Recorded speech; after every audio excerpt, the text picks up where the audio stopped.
Good evening, everyone. I am Dr. Vinod Kaushik from IIP Digital Media team. I will be the host for the today's webinar on empowering girls conquering PVOS and PCOD with resource person Dr. Yojana Mange, PT, being organized by IIP Women's Health Bihar branch, Patna district. The Indian Association of Physiotherapists is the oldest and the largest association representing physiotherapists in India since 1955. The IIP digital media team consists of a group of physios who handle Zoom platforms, webinar, live streamings, and IIP profiles on the social media platforms, Facebook, Instagram, Twitter, LinkedIn, YouTube. Follow IIP profiles on all these social medias to receive notification for our events such as webinars, workshops, blood donation scam drive, and to know about recent updates on physiotherapy. Subscribe to IIP YouTube channel for notification of our live webinars. In playlist section of this channel, webinars are segregated into various folders to topics like orthopedics, neurology, sports, fitness, pediatric, cardiopulmonary, women's health, research, cancer, rehab, etc. For easy access, the social media links will be shared in the chat shortly. Now I will hand over this webinar to Dr. Nidhi Rani, to today the moderator. Please continue. Thank you so much, sir. Good evening, everyone. On behalf of the Indian Association of Physiotherapists, Women's Health Bihar Branch, Patna District Eastern, I, Dr. Nidhi Rani, physiotherapist, warmly welcome all our respected dignitaries, fellow physiotherapists, students, healthcare professionals, and participants who joined us today for this special webinar. It is truly a pleasure to host this program on the occasion of International Women's Day, a day that reminds us the importance of empowering women through awareness, education, and better health. Today's topic is extremely relevant polycystic ovarian syndrome. It is one of the most common lifestyle related hormonal conditions affecting young girls and women today. So, this webinar, our aim is not only to increase awareness, but also to highlight how physiotherapy can play a vital role in empowering girls and women to take control of their health and well being. Before we move forward, I would like to sincerely acknowledge and thank the leadership of IAP and IAPWC for their constant guidance and encouragement that make initiatives like this possible. Now, it is my great privilege to introduce our esteemed guest speaker, Dr. Yojana Mange, ma'am. Good evening, ma'am. Ma'am holds a master's degree in preventive and community physiotherapy and has 17 years of extreme, extensive clinical and academic experience. She is a clinical instructor for transvaginal and transrectal pelvic rehab with WOW IIPRE and has specialized training in pelvic rehabilitation in sexual medicine from Furman and Wallace, USA. Ma'am is also certified in pregnancy and postpartum physiotherapy and a certified pelvic health rehab practitioner. In addition to this, she is a trained mat reformer, antenatal and postnatal Pilates instructor, reflecting her deep expertise in women's health rehabilitation. Today, we are truly fortunate to have her guide us today in this wonderful topic. I encourage all the participants to stay engaged during the session and feel free to share their questions in the chat box so that we can address them and discuss further. With that, this is my honor to invite Dr. Yojana Mange ma'am to deliver her talk on the Empowering Girls Conquering PCOS and PCOD, a physiotherapist guide. Ma'am, it's all yours. Thank you. Thank you so much, Dr. Nidhi Rani, for giving such a humble introduction. And I thank IP for giving me this opportunity, as you said, on this beautiful occasion of International Women's Day and hosting a webinar on conquering your battle with PCOS, PCOD for the young adults. Empowering women with knowledge is the first battle won, I feel. And today we are conducting this webinar for all the professionals. So that is our first step to awareness amongst our own speciality so that they go ahead and start distributing this knowledge, using this knowledge in their own practice and make the difference that we want to see. Okay, so moving ahead, I would again request all the participants to ask questions. If you all have any questions, any queries regarding any of the topics, please note it down. Please put it in the chat box. Either at the end of the webinar, we will address to it, or if time permits, we will do it in between, however we go ahead. Okay, so that takes us ahead. We'll start with the presentation.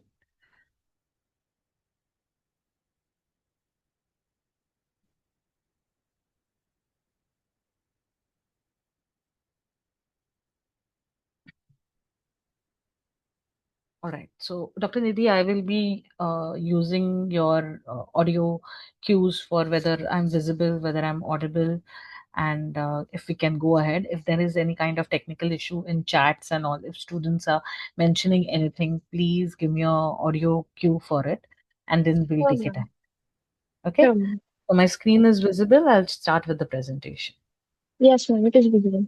Yes. Okay. So it gives me an immense pleasure to introduce you to the man behind it, Dr. Hed Desai, who is an entrepreneur, founder, chairman of Purposo Super Specialty Brands.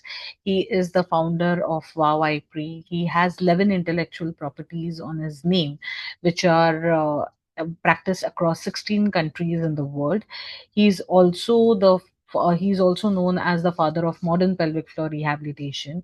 He has introduced Hates MMT, which is India's pride. I will be talking about it.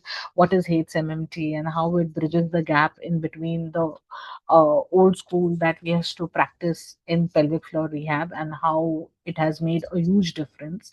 He also has authored a book which is Amazon best selling, not only in the field of physiotherapy, but also in the field of obstetric and gynecology. Dr. Nidhi has given my introduction, so I'll move ahead. So, when we talk about women, a life cycle of a woman is very varied, and it a woman has to change over a period of time for the different roles she has to play. So from childhood to adolescent to the reproductive age group to being a mother to going to a menopausal stage and then going to a elderly stage, there are a lot of chemical, psychological, metabolical changes that happen in women, and that not only happen at the chemical level, but they start reflecting on your body, they start reflecting on your physical well-being, it start reflecting on each and every aspect of our daily activities. So being a woman, it is not only tough to cope up with all the external environments, but there is an internal battle that goes along as we move ahead in our age. So but along with all these things, we have the power to do miracle. We have the power to make a being grow inside us. There is that thing in us that, gives life, and we can give birth to a new life, and that's the power. And if we have so much power, we have the power to make the change that we want to see, and we can also educate people by learning new things. So as a physiotherapist today, I will try to make a little change in your thinking, the way you think, the way you approach female patients, or the way we look at PCOD, PCOS, or a female patient with a different approach, and how we can take it ahead. By the end of the webinar, I'm sure it will change your thinking and make a little shift in your thought process. So, when we talk about PCOS and PCOD, every PCOS patient may have PCOD features, but not every PCOD patient has PCOS. A lot of people ask this question: what is the difference between PCOS and PCOD? So, PCOD is basically a ovarian condition in which there is a problem with ovulation. And so there are multiple cysts in ovaries. As compared to PCOS, it is a hormonal and metabolic syndrome. In PCOD, the periods are irregular. In PCOS, there is no ovulation. So there is a very high chance there is a long period of amenorrhea. Then in PCOD, the hormonal imbalance is very mild as compared to PCOS, where the androgen levels fluctuate a lot. Uh, Lifestyle management can take care of polycystic ovarian disease, but in polycystic ovarian syndrome, there might be medications that are required, hormonal infusions that are required. Usually, PCOD doesn't affect fertility, it preserves your fertility. With PCOD, conception is not an issue. But with PCOS, there is an fertility issue. The female can land up in infertility if she has PCOS. So that's a major difference in between PCOD and PCOS. A lot of people get confused. Okay, what is the big difference? Moving ahead, why are we talking about this condition today? So, this condition usually starts in the adolescent girls, and for many years it goes undiagnosed. So, periods may be scanty, periods may be irregular, painful periods are there. There are conditions in which there are a lot of facial growth, acne is there, hair loss is there. A lot of children start gaining weight once they start having their menarche. Mood swings are there. So these all symptoms can go undiagnosed or can go neglected, and it can start uh, making a vicious cycle which can cause a lot of hormonal imbalance even before it is required. Along with all these things, nowadays the screen time has increased so much for women's and girls, and the academic and the social stress, work related stress, the competition is so high. So mental stress is so much. The eating habit, children are having junk, they are not taking care of their physical activity. The physical activity is low. A lot of online things are happening. Children going out are very less. Children playing outdoors are very less. They are more on the screen time. So these all issues start contributing to a lot of hormonal changes and can lead to PCOS, PCOD. And it's very common. That is why it is very important for us to talk about it. So a whole generation is at risk. So when a girl enters into her reproductive age, when she starts getting her periods until she conceives, that whole age gap is at risk, because it's no longer a gynecological condition. It has become a lifestyle, metabolic, as well as a psychosocial disorder. And it is the most common, as Dr. Nidhi Rani introduced this condition, it is the most common lifestyle related disorder in Indian girls. So why in Indian girls? The statistics says that there is almost a range of 3.7 to 22.5% of population which are diagnosed as PCOS. Some studies also mention that 1 out of 5 women have PCOS. In adolescent, the prevalence is 9 to 11%. And a study also says that 17.4% of the diagnosed PCOS women are college aged women. So the young girls are at a target when we see. And there is a survey, national survey that was done by Oziva in India, which also mentions about the awareness. So almost 60% men are not aware about PCOS. 65% of women are not aware of the PCOS symptoms. And if we see the statistics, more than 4.5%, so almost 5% of women in India consider talking about PCOS as a taboo. So the awareness of PCOS, the myths and facts around it is so much that it is very important for us healthcare professionals to know about this condition at depth so that we can create an awareness around this. So tomorrow when you meet someone with PCOS, PCOD, you should know what that person is suffering through, what is the scope of treatment, what is the scope of management, and how as a healthcare professional we can help them cope with it.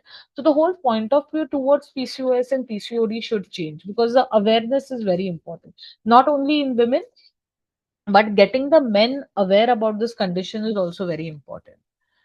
Why early intervention matters? So if you pick up PCOD, PCOS in an early stage, it can stop it into going into a vicious cycle, which is infertility or your cardiovascular risk or type 2 diabetes, which is one of the complications of PCOD, PCOS, anxiety, depression. So, just early interventions like lifestyle modifications, eating habits, regular exercises, and pelvic health physiotherapy is something which is a missing link right now in intervention. So, we know that when a person comes to us with PCOD or PCOS, their eating habits, the psychological interventions, and exercise therapy is something that we need to intervene. But structurally, what is getting affected? The ovaries are getting affected, the uterus is getting affected. So the pelvic area itself is getting affected. And if you're not going to pay attention to the main problem area, then the whole loop stays, incomplete. So we have to complete the loop by giving attention to the pelvic health area. So, where does physiotherapy come into picture? So, as I said, along with medication, the most important pillar is physiotherapy, where we intervene through movement therapy, breathing and stress regulation. A lot of yogic practices are done for PCOS, PCOD. We know that exercises can increase your insulin sensitivity. There is a lot of, with obesity and all, there is a lot of postural issue, core issue, and that all again affects the pelvic health. And overall, with this facial hair, acne, hair loss, there is a lot of confidence loss that happens in the girls. So it is very important that we bring back their confidence by getting them back physically stronger. So it's very important to look at all these aspects when we are treating a PCOD or a PCOS girl. So physiotherapy can empower girls to take control of their bodies and not fear diagnosis. A lot of women get scared, okay, oh my God, now I've diagnosed with PCOD. It's a lifestyle, it's a lifetime thing that is going to happen. My fertility is going to get affected. Oh, I'm going to get acne. And they somehow accept it. If someone will ask you, oh my God, you're putting on weight. I have PCOD now. I've been diagnosed with PCOS. That is why I'm putting on weight. But it can be managed, it can be tackled. With PCOS, there are medications that are required, but as we saw the difference with PCOD, only lifestyle management can give a lot of result, and it can reverse the whole condition. So, as per international guidance of assessment and management of PCOS, which was updated in 2023, here is a little bit of exercise prescription that is there. So, we see that overall, we aim to do 150 to 300 minutes of exercise per week to see the results. And exercise can improve insulin sensitivity, it can reduce your hyperandrogenism, it can support your weight management, it can enhance your ovulatory as well as metabolic health. So it's a combination of aerobic exercises, strength training, your core and pelvic floor. High intensity interval training is again an optional thing, but yoga and all. So it's a holistic thing that we have to look forward to when we are approaching with PCOS, PCOD. When a person comes to us with diagnosed PCOD, PCOS, it is also very important for us to look at something known as red flags. Okay, so when we talk about red flags, when to refer the case to a gynecologist or endocrinologist. So if a person comes to you for weight loss and we see the symptoms of PCOD or PCOS, where amenorrhea is more than 3 months, if the bleeding is more than 90 days, if there is a rapid hirsutism that is happening, male pattern hair loss is there, or pre-diabetic, she's type 2 diabetic, rapid unexplained weight gain is there, fertility issues are there, or severe pelvic pain. A lot of women come to us with pelvic adhesions, pelvic pains. If we have all these other symptoms also along with anxiety, depression, we have to be aware of these red flags. So any of these red flags are seen, or if we notice any of these red flags, we should know that first it should go to the specialist, it should go to the expert, it should go with the cases like PCOS. Medically, first of all, we need to manage the metabolic condition. It's an hormonal imbalance thing. So until and unless the gynecologist gives the medicines, all the other things will not fall in place. So we should know when the expert should step in, and we should refer the patient. We have to create that bond in between us and the experts where they also trust us. We should not wait for get spoiled. We should not wait for the case to get ruined before we send them to the experts. So the experts should also know that we are aware about the red flag. We are aware when the gynecologist or when the endocrinologist steps in the picture, and that's how we can take it ahead and win their trust. This will create a lot of referral. So now, if a gynecologist knows that so and so doctor is working with PCOD, PCOS, they are very well aware of the topic, they are very well aware of the situation, and they know when to refer it to the gynecologist or when to take help of the expert. So once they are aware of it, it is very important that we also work with their trust. Hmm?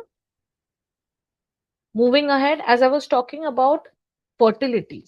So, fertility and physiotherapy, how does it help? So, a lot of PCOS women experience infertility, and a lot of PCOD girls also have issues with conception.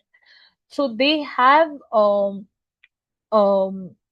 difficulty in at a metabolical level also, and at a physical level also. So the metabolic level is managed by the medical part, that is the gynecologist who's taking care, or the endocrinologist. But when it comes to the physical part, it's us physiotherapists who will be taking the lead and doing the needful. Okay, so it's as we said, the approach to fertility health is it starts internal and then we come to external. Exercise prescription, which is our specialty. Lifestyle modification, again, however we can help with that, we should be recommending it to the nutritionist, to the dietitian who will take care of the food habits, the weight management. There is something known as fertility massage, which I will be talking about, which are usually done to increase the local blood circulation of the pelvic area, and that can aid conception and improve the fertility. Again, yogic practices, meditation, pranayams, which can help them to reduce their stress and manage their psychological and mental health. So the techniques that I was talking about, a lot of techniques that work with visceral adhesion and mobilization, visceral mobilization. So there are different techniques across the globe that are used. One is Warren's technique, Mercier's techniques, Mayan's technique. There is a lot of visceral manipulation by Jean Perry, and along with that, they do castor oil packs. So what are castor oil packs? Also, I'll be talking. First, we'll talk about Warren's technique. So Glenda Vaughan and Larry Vaughan had come up with this technique in which they say that whenever healing happens, whenever there is a scar tissue, the healing happens with adhesion. We all know a scar tissue is not a normal tissue. So whenever there is any kind of cut or any kind of micro trauma that happens, it heals with a scar, and scar is never a normal tissue, it is a pathological tissue. So these techniques are used manually to break a lot of adhesions that are felt in the abdominal and the pelvic area. There are almost more than 200 techniques which take care of chronic pain. It can also aid infertility, and it can help in small intestine bacterial growth, also obstruction, which is an abdominal issue. So in that also, where there is infective condition which heal with adhesions, they can release with Wern's technique. Next is the Mercier's technique. Again, all these visceral mobilization techniques are as per your examination. So I will be listing the techniques. How to do these techniques in details are practically demonstrated. But this is just an overview of how much scope as a physiotherapist we have to play in infertility and in PCOS, PCOD. So the Mercier's technique is a deep pelvic organ visceral mobilization. They almost have 6 techniques in them, and each technique is for 1 hour, and it is worked out in a period of 1 to 6 weeks. The whole procedure. So every organ, every part, every uh, part of the abdomen has been mobilized in a different technique. Again, these techniques also work with releasing the adhesion. In turn, they increase the blood flow, they improve the lymphatic drainage, and they increase the venous return also. So, overall, breaking the adhesion and increasing local circulation is the aim of this technique. One is again Mayan massage. So, Dr. Rosetta, Arvigo, and Dawn had this is a kind of a Chinese medicine which they believe that some organs shift from their place in the viscera. So how to get it back in Indian culture? They have this thing where they put light in the lota and they put it over the belly button. They say naal sarak gaya hai, and they get it back in position. So in Chinese medicine, there is something known as a chi energy. The chi energy or the kai energy, which is been centered in the body. So if there is a shift in this energy, so there are meridians that flow through body, and if there is any shift in this kai energy or chi energy in the body, the whole visceral connection, the mobility gets affected, and that can affect the blood flow, that can affect the lymphatic drainage, that can affect the neurological supply also, which can lead to conditions like chronic pain, pelvic pain, a lot of adhesions, painful periods. So these all things. So basically, repositioning the Kai energy is something that works with Mayan massage. Again, one more visceral manipulation. It was developed in 1971 to 1972.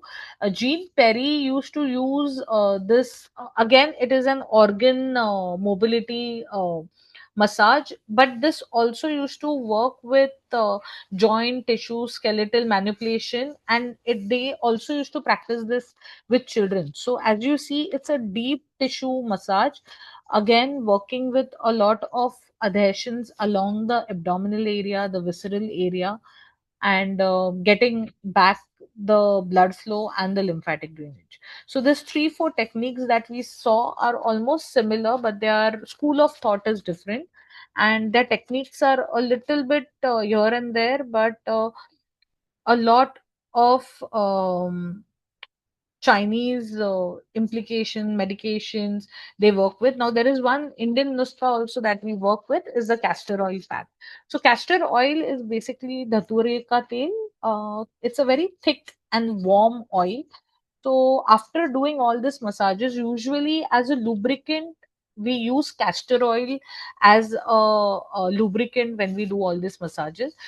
We mix it a little bit of with coconut oil, because the castor oil causes the motility of the stools, your internal lubrication a little bit higher, so you can land up with loose motion. So always mix it with coconut oil, and then they use this for massages. So once the castor oil massage is done, they put a thin cotton cloth over the abdominal area. They work a lot with the adhesions, and then they put a thin cloth over the abdominal area. They put warm packs, so either they can put a hot water bag or they can put a heating pad over it. They cover it up with some insulation like a blanket, and they keep it there for 10-15 minutes. So it enhances detoxification and also internal cleansing. So any kind of bowel movement issue or it, as I said, it increases the local warmth. It's a very thick and warm oil. So again, it increases the blood circulation to the area and aids the lymphatic drainage, so that the health of the pelvic area, abdominal area increases. If the adhesions break, the intermobility of the organ improves. The facial movement in between so when we look at pelvic organs, there is a lot of momentum that goes over and over all the organs. So if there is any kind of adhesion in between this omentums and this fascia, the motility of the pelvic organ is affected. So with all this visceral mobilization, this all adhesion breaking techniques, we are increasing this motility, which gives the organ an advantage to work at. Now, another role of physiotherapy is obstetric health. So, we everyone know what is the scope of physiotherapy when we talk about prenatal. So, now we talked about prenatal period, where we were talking about how to help in fertility, how we can increase the fertility if the person has obesity, if the person has any other metabolic issue, how exercise can help that. Secondly is during perinatal period, that is during the pregnancy, uh, how a physiotherapist helps in labor and childbirth. We are all aware. So these are topics very huge and require a complete different session. We are not going to focus on it today. But as a physiotherapist, the scope of physiotherapist postnatal, during lactation, and pelvic floor during breastfeeding is very important, because that is the earliest period where we can pick up a woman who is spending maximum time in breastfeeding. So post delivery, a woman spends maximum time for feeding a baby. So when she's feeding the baby, she can start with her pelvic floor rehab, the awareness of pelvic floor contraction, how to move it, how we are supposed to coordinate with breathing is very important. And that's a very there is a PhD study also done by one of the Indian students only, in which she has seen that during the puerperium period, that is the 40 days post delivery, if we educate women about pelvic floor rehab, the results of it postnatally are superb. There, a very significant number of women improve, and they don't complain of incontinence or any kind of sexual dysfunctions post delivery, and they can resume back to work very easily. Okay, so moving ahead, how many of us have done MFR for trapezius? I am sure all of y'all have done MFR for trapezius. How many of y'all have done MFR for levator ani? Levator ani is one of the deepest muscles of the pelvic floor. So as we see, this is the pelvis, and this is the levator ani, which is the deepest muscle. So there is a superficial layer of muscle and there is a deep layer of muscle. So how many of you all have done MFR for levator ani? Levator ani also is a skeletal muscle, just like any other skeletal muscle. How many of you all have done manual muscle testings for biceps? A lot of you all have done on regular basis. But do you all know that there is manual muscle testing for pelvic floor also, and how we do it? So it is also a part of our body. It is also a skeletal muscle which is functional and voluntary under our control. So as a physiotherapist, we should not neglect a part. And today we are talking about PCOS and PCOD. So as I said, all these structures are in the pelvis that are affecting and causing the issue. So why are we neglecting the muscles around it? A lot of time we talk about core. So when we talk about core, we are always talking about the back muscle, the abdominal muscle. Core is like a capsule, it's like a cylinder, which is formed by walls, it is formed by a roof, and it is formed by a floor.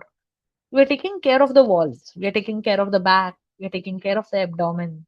We are also doing breathing. We are also coordinating. Nowadays, awareness on diaphragm movement has also increased. A lot of people are focusing on the movement of diaphragm, movement of the rib cage. But why are we neglecting the floor? Isn't that important? Any structure you see, if the base is weak, if the base is unstable, the whole stability of the structure is compromised. So, why are we going to talk about pelvic floor today? So pelvic floor is the missing link. So when we talk about any of the conditions, can it be ortho, like back pain or any kind of upper back pain or hip issue, knee issue? We always say that we are supposed to look at one joint up and one joint down. But the floor, the pelvic floor, which lies in between, we often neglect that. Don't you think that it is very important for the pelvic floor also to work all the muscles attached to the sacrum and are indirectly responsible for the stability of the back? So if this muscle is going to be at a disadvantage, how do you get an advantage for the spine stability? In cases of neuro also, where there is half of the body is involved, or it can be an paralysis, it can be quadriparesis, it can be uh, diplegia, or anything where half of the body is involved. Again, there is an imbalance in the pelvic. Cardiorespiratory. Why cardiorespiratory? When a patient has chronic cough, imagine the amount of thrust and amount of pressure that comes on the pelvic floor every time a person is coughing. So ideally, a pelvic floor should move like a piston. So when you're breathing in, the pelvic floor should relax. When you're breathing out, the pelvic floor should move up. Every time you're coughing, there is a lot of increase in your intra-abdominal pressure. And wherever there is intra-abdominal pressure that is increased, ideally the pelvic floor should contract like a trampoline. But if the pelvic floor is in dysfunction, it is going to create furthermore issue. Women who are athletic, who run, who do marathons, who are into sports which has ground impact, who has to do a lot of landing on the floor and all. If the pelvic floor is not coordinated properly, it can cause a lot of issues of incontinence. It can cause pelvic organ prolapse. And women's healthcare, so we know that when we are talking about antenatal, we are talking about postnatal, we are talking about preconception. A lot of women during menopause.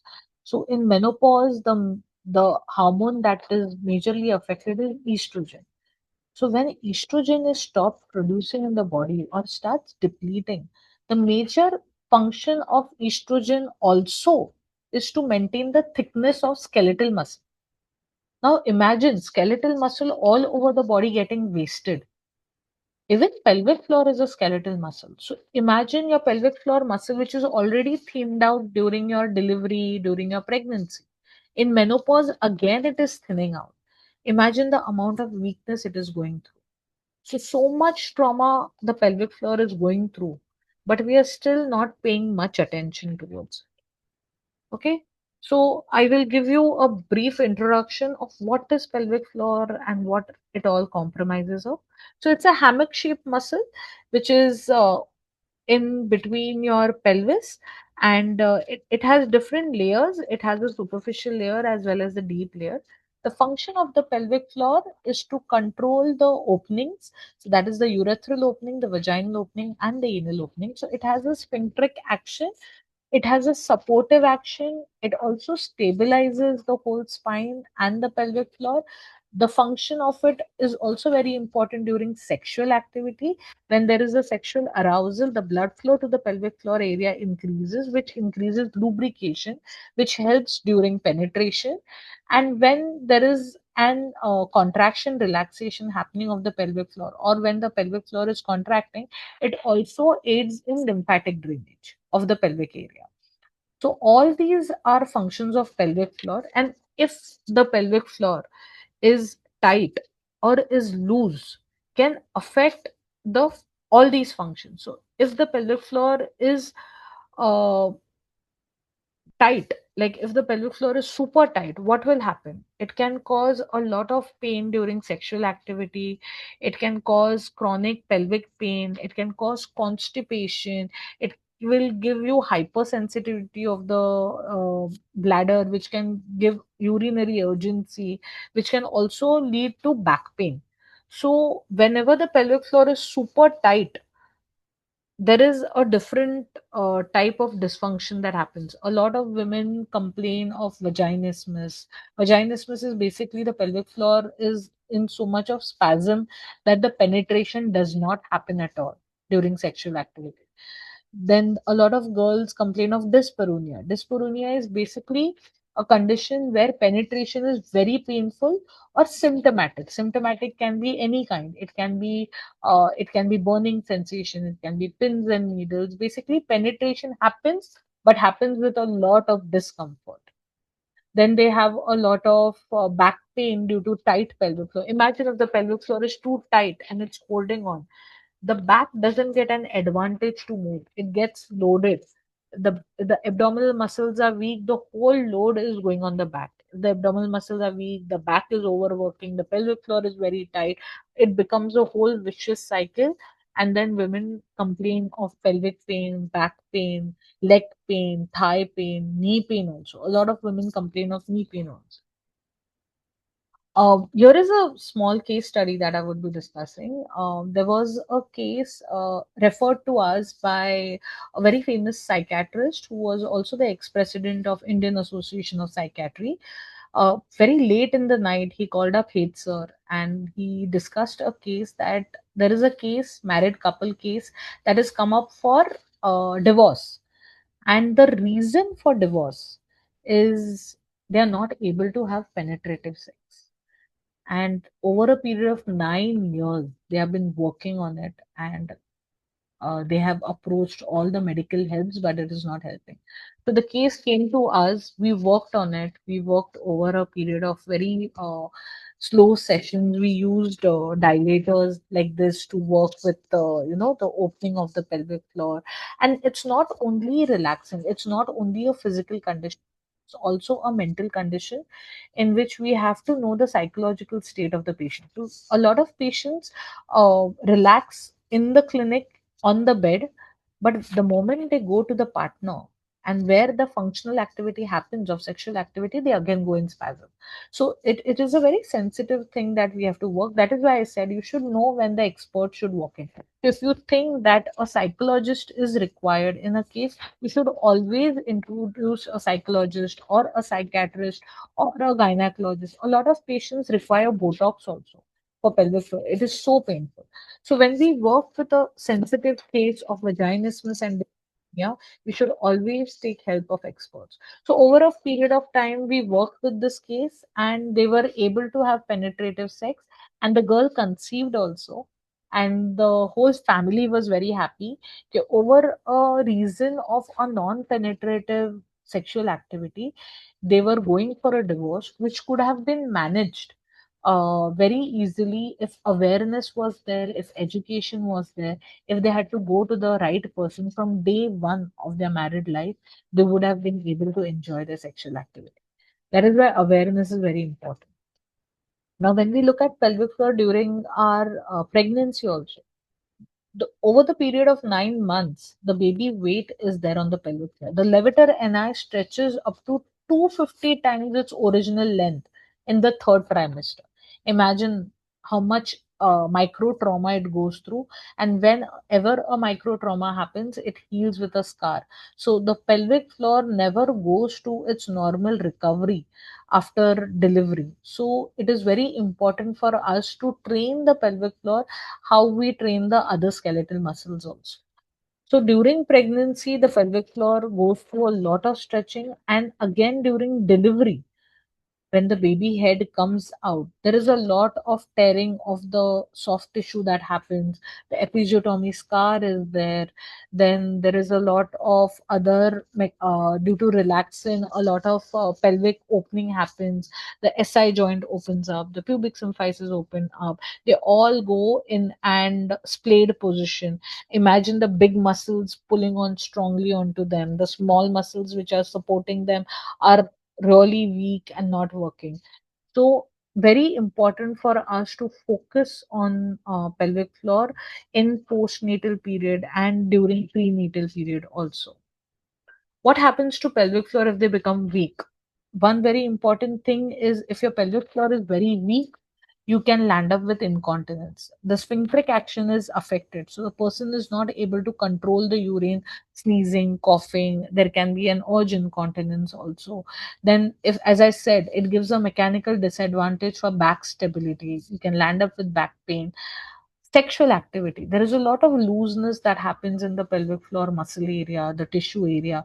So the sexual excitement, the sexual feedback from the male and the female reduces. It can again affect your sexual activity. So pelvic floor becoming tight is also very bad. Pelvic floor becoming weak is also very bad. There are a lot of cases where there is a mixed picture. So when I talk about mixed picture, we have seen a lot of women who complain of incontinence, but also have constipation. So very commonly seen as we look at this as the superficial pelvic floor muscles. So there is a urethral opening that is there, there is a vaginal opening that is there, and there is the anal opening that is there. So very a lot of period that this part, the urogenital part, is weak and the anorectal part is tight. So a lot of women complain of constipation and they also have incontinence. Now they bear down for constipation so much that the looseness in the urogenital area increases that can land up with prolapse. A lot of women end up with prolapse but a tight anal sphincter. So along with pelvic floor becoming strong, we've heard a lot of people recommending Kegels. pelvic floor is weak, do Kegels. Now imagine if a woman is having constipation and her pelvic floor is the urogenital diaphragm is weak and we ask her to do Kegels. She's just squeezing. So if I ask y'all as an audience to do Kegels, squeeze your pelvic floor. What is the first thing y'all do? Y'all clench your buttock and the anal contraction happens. How many of y'all just focused on the urogenital area? Kegels have been recommended for urinary control. Did you all focus on the vaginal area or the urethral opening? A lot of women just do anal and they keep on doing it. And she has constipation. So the anal sphincter is getting more tighter. The puborectalis, the coccygeus, the ileococcygeus is getting very tight. But the pubourethralis, pubovaginalis, which is supposed to actually cause the closure, is not firing. So Kegels is not one size fit all. I always say all women are different. We all have different faces. We all have different pelvic floor. So if our pelvic floor is different, why do we do one exercise only as a generic thing? Everyone needs to do different exercises as per their. So if I go to the gym, if my friend is picking up 25 kgs, not necessarily now I'll be able to pick up 25 kgs. I'm a different person. My strength is different. I might be able to pick up 50 kgs, or I might be able to pick up only 10 kgs. So if she's doing 25, I cannot recommend 25 kgs to everyone. The same thing is applied with pelvic floor. So when we talk about pelvic floor, it is very important to do the evaluation of the pelvic floor and see where it is. A loose pelvic floor, a lot of women come to us with prolapse. Now this you see here is a grade 4 uterine prolapse where the whole uterus is out. Now how I know it's the uterus? Because this is the cervix. The dimpled cervix is visible. A lot of time even cystocele happens where the bladder is coming out. A lot of time even the rectocele happens where the posterior wall is weak and the rectum comes out through the vagina. But this structure is identified as a uterus. A lot of women have grade 3, grade 4 prolapse, which is a surgical case. In grade 3, grade 4 prolapse, I would suggest physiotherapist, please send it to a gynecologist because it's a surgical case. If the grade if the grade is 1 or 2, where uh, the pelvic organ is content inside the vaginal cavity, then only we can work as a preventive method. But if the patient is landed up with grade 3 or grade 4 prolapse, please recommend them to go for a surgery. Okay. So, what happens to sex life when pelvic floor is weak? As I said, the vaginal grip on the penis is weakened. It decreases the sex sensation of the partner. It reduces the libido. It also reduces the intensity of female orgasm. Now, in a sexual cycle, wherever there is a desire, there is a arousal, there should be lubrication, and then there should be orgasm. That's the complete cycle. So if the woman is not completing the cycle and not ending into an orgasm, there is an issue with the pelvic, or there can be issue with the conception or the perception of what is the whole sexual activity about. Okay, so as a physiotherapist, we can also bring about difference in the sexual life of a woman. Now that brings us to how, as a physiotherapist, how can we bridge this gap? So when we talk about pelvic floor evaluation, we have always done the modified Oxford's MMT, in which we ask the patient to squeeze the pelvic floor and we grade it on good, fair, bad, which is very subjective. And secondly, is modified Oxford does not cover hypertonic pelvic floor. There are no grades or there is no evaluation of whether the pelvic floor is tight or not. In cases of vaginismus and dyspareunia, where the pelvic floor is not able to relax. So, whenever we talk about a muscle, we always say complete relaxation and then contraction can only comment on the strength. So, the same thing applies to the pelvic floor. If the pelvic floor is not relaxing completely, then you cannot comment on the contraction. And Oxford MMT lacks in this evaluation where hypertonic grading is not given. That's where Hates MMT comes into picture. So Hates MMT, Sir has derived this Hates MMT as a grading for a pelvic floor, where if the person is not able to penetrate inside. So when we evaluate a pelvic floor, we insert our finger inside. If I'm not able to insert my finger inside, it's -1. It's a case of vagina. If I'm able to insert my finger inside, it's -2, but with discomfort, that is pain, tightness, or any other kind of symptoms, as I said, burning, paining. If I'm able to insert my finger completely inside smoothly without any symptoms, that means it's -3. So that is a completely relaxed pelvic. So once I'm able to insert inside, if I'm feeling some amount of tension, I ask the patient to breathe in. If the patient is able to relax the pelvic floor and I feel the tension releasing around, that means it's -3. Now I ask the patient to contract. If the patient is able to contract completely, it is grade 2. But if any of the one side is missing, it can be your right side, your left side, or your bottom side. If any of the one side is missing, it's grade 1. So here, as we see, there is a clear demarcation between what is grade 1 and what is grade 2. Tomorrow, if anyone calls me up and tells me, okay, ma'am, I have a patient who is grade 2 hates MMT. I know it's a whole circumferential grip. But if tomorrow a patient calls me up and tell me, ma'am, the pelvic floor contraction is weak. Now, my week and your week is very different. I might think it's moderate. You might think it's weak. So that's the gray zone there. But here it is completely black and white. What is grade 3 for you is grade 3 for me. What is grade 2 for you is grade 2 for me.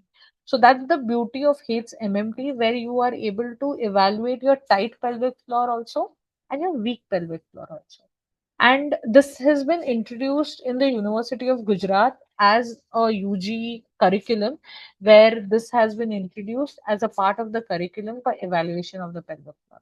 So it is the inter-rater reliability of HMMT has been established, and it can be used all over as a diagnostic tool. And if the grading remains universal, tomorrow communicating with any therapist across the world becomes a very baseline thing. It becomes very uniform, and there is no gray zone, or there is no query that comes up when we are evaluating people. Okay. So, talking about all these things, we realize that talking about women's healthcare, talking about women's health physiotherapy, talking about all these different approaches that we have, different scope that we have, we know that it's this field of physiotherapy, women's healthcare, is very deep, like ocean. And I very much feel that the future is in specialized physiotherapy. Everyone should know what is their niche. It can be anything. I see a lot of people practicing oncophysiotherapy, a lot of only specializing in lymphatic drainage. So if you know your specialty, if you know what you're doing in, it becomes very easier for us to deliver quality treatment, and it becomes very easier for us to deliver a work that speaks louder for us in a platform where identifying us or representing us amongst the other medical faculty has become difficult. So I as a women's healthcare physiotherapist, I feel that it is very important that our work should speak louder for us. Our actions should speak louder for us. Uh, Gynecologists, obstetricians, oncologists should find the confidence in us to refer patients to us so that we can give them the results that they desire. Okay. And it should start from yourself, your family, and your friends. So, awareness, creating awareness, talking about it in your family. I'm sure a lot of women who are watching me today, a lot of therapists that are watching me, if you are ask your family members, the women in the family itself, it can be your sister, it can be your mother, mother-in-law, sister-in-law, your daughters, if they suffer from issues like leaking while sneezing, coughing, or while running, if they feel there is a leakage of urine, or a newly married couple or a young couple who is about to get married, if you discuss about their pelvic floor, educate them about their pelvic floor, and talk to them and give them the confidence that we are there to help you out and we can help you in making it much more easier for you, it it makes a huge difference. Okay. So to sum up the whole thing that we've done today, I think spreading awareness to manage PCOS, PCOD is very important. There are small things that we can play a role in it and make a huge difference that you want to see. I have covered a very small part of it. It's a pelvic floor rehabilitation. What is the scope of a physiotherapist when we talk about infertility, when we talk about pelvic floor health? It's as I said, it's a huge ocean. There are a lot of things that I have not talked about or discussed in detail, but due to the limited period of time, I think this is the best I could offer to you all. And I am open for questions if you all have any other questions to ask.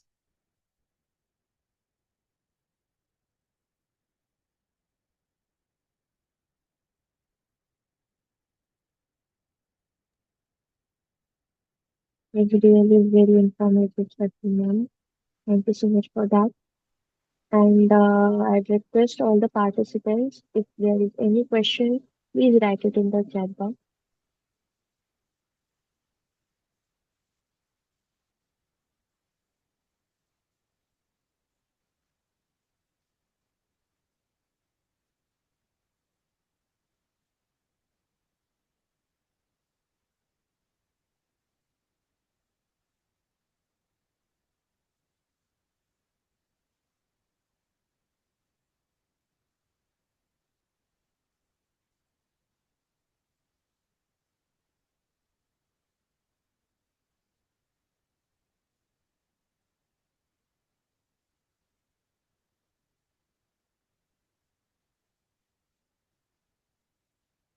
Is it over, ma'am? In fact, Q&A session is going on. Ma'am, there is Hello. one question. What is adnexal cyst? Uh, so basically, adnexal. Just wait, I'm having some technical issue.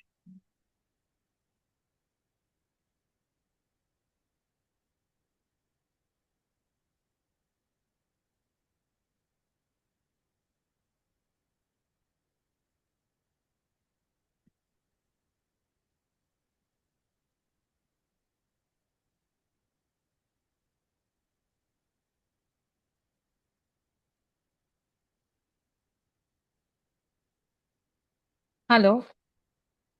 Yes, ma'am. Yeah, I'm audible. Yes, ma'am, you are audible. Yeah. So basically, adnexal cysts are very common as ovarian cysts only, and it occurs mostly in our reproductive system near the ovaries and the fallopian tubes and the surrounding tissue. So it's a lump-like thing, which is it can be worrisome, but it depends on how symptomatically it is affecting. So it depends on how the symptoms are represented by it, because it's something which is again triggering hormonal imbalance. It's a tissue that again releases a lot of hormones. So how the symptoms are being elicited on that, we can see how we can help them physically.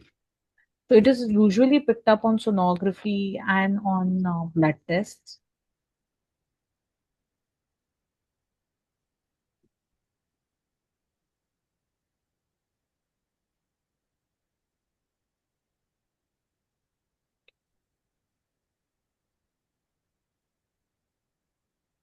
Anything else that I don't know if she wants to know. It was structurally so symptomatically if it is giving in a representation of a pelvic pain, then how to manage the pelvic pain is more important.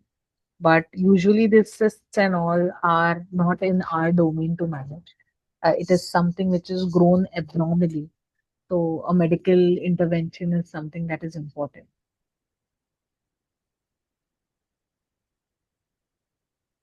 So, ma'am, there is another question. Is this PCOD or PCOS is genetic?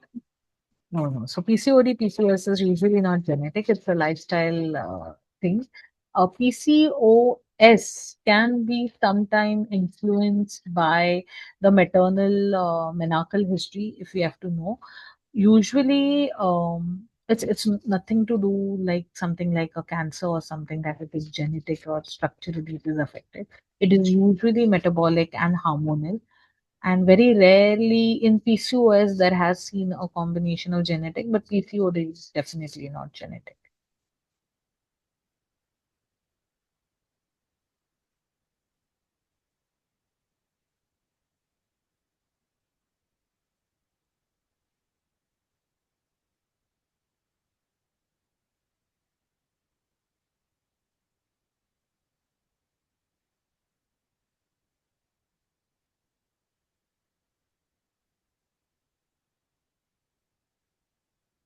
Pyle wants to ask, are vaginismus and PCOD related or they interrelatable?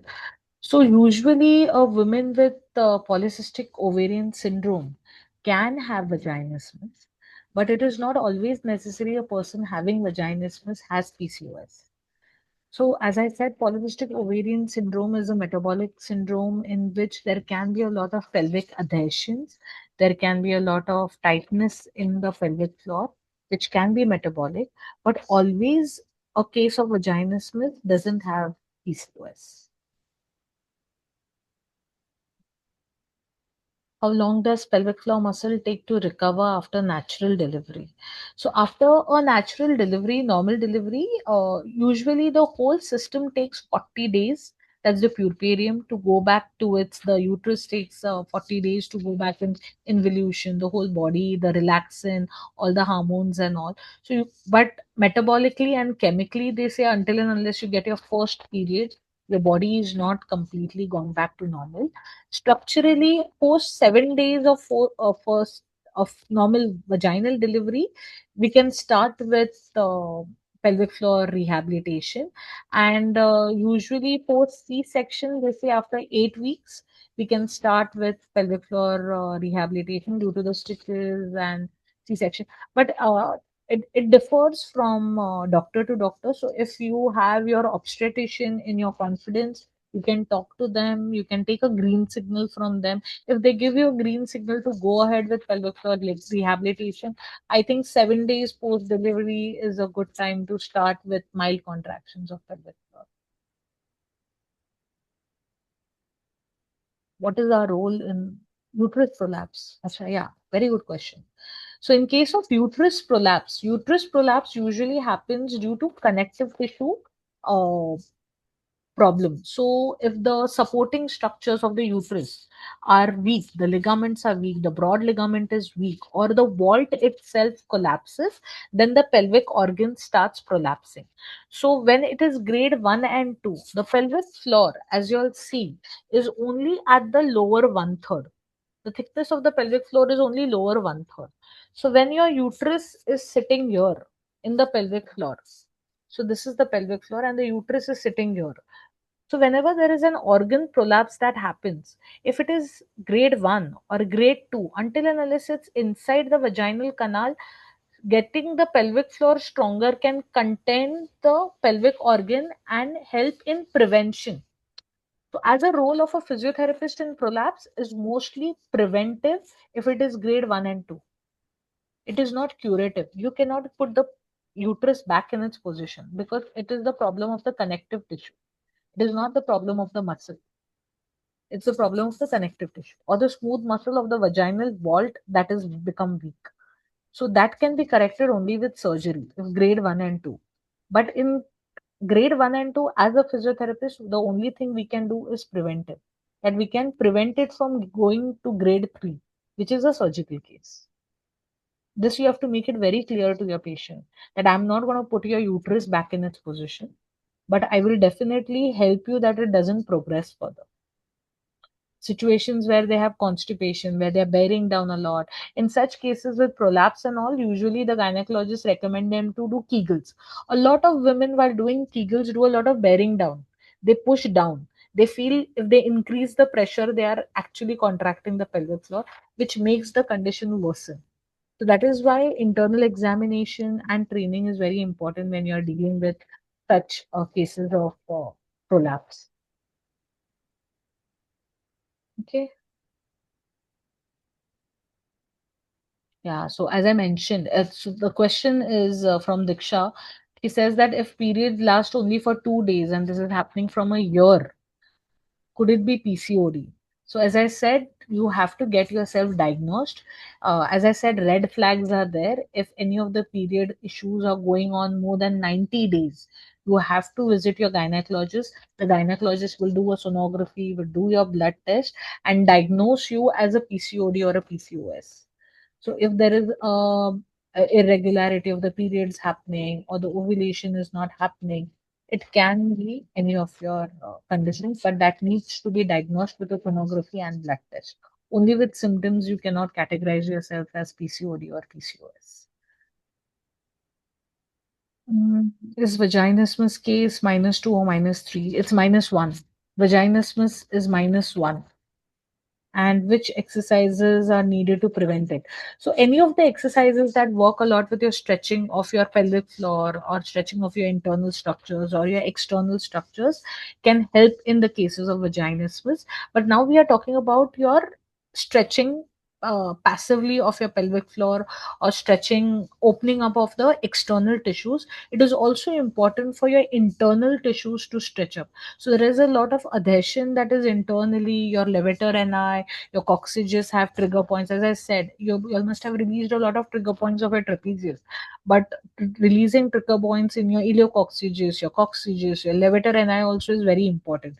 So in cases of vaginismus, we have to work a lot with internal relaxation also.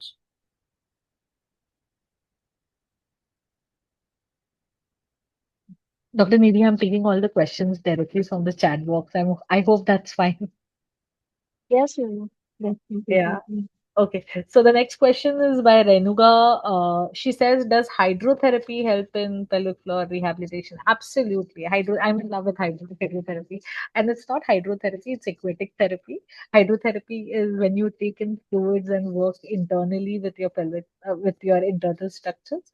Aquatic therapy is where you are working along and using the properties of water.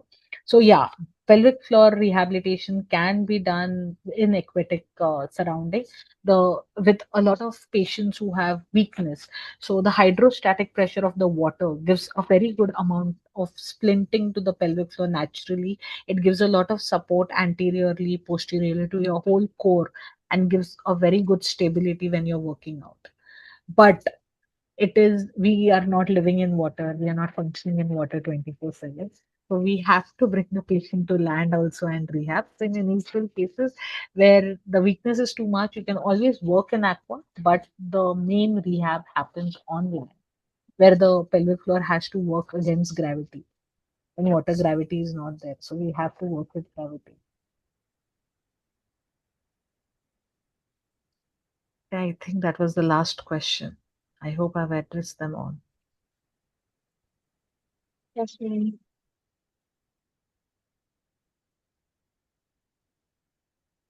Anyone else wants to ask anything?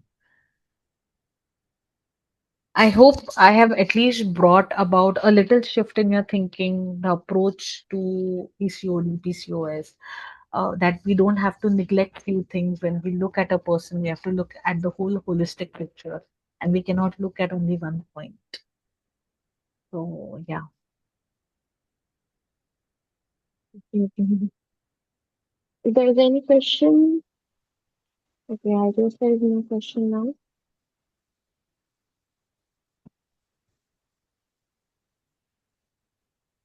Okay, so should we wrap up, ma'am? Yes, absolutely. Thank you so much, ma'am, for such an insightful and informative session. Really, your expertise and practical guidance have clearly highlighted the role of physiotherapy and also the differences that we must know in between PCOS and PCOD. And it is very clear that we people or the girls are not aware of their symptoms and what they are leading to. So I'm sure that today's session have been provided a very valuable knowledge and new perspective to this condition to everyone present over here. So I would like to express my heartfelt gratitude to the leadership of IAP and IAPWC because under their guidance only and their constant encouragement only, that helped us to create this meaningful platform and knowledgeable sharing in between the populations, our students and professionals. Most importantly, I would like to thank all the participants, professionals, students, especially who joined us today and made this session successful with their presence and interest. So, on the occasion of International Women's Day, let us continue to spread awareness, support women's health, and work together towards empowering girls and women to lead their healthier and stronger lives. With that, thank you so much, ma'am. And thank you everyone for being part of this session. Have a wonderful evening. Thank you Thank you so much. so much once again. Thank you all participants. Thanks a lot to the IAP Bihar branch Patna for this wonderful session. And I think a lot of females will get the solution for their unspoken problems. Thank you. Thanks to all of you. Thank you. Thank you so much. Thank you.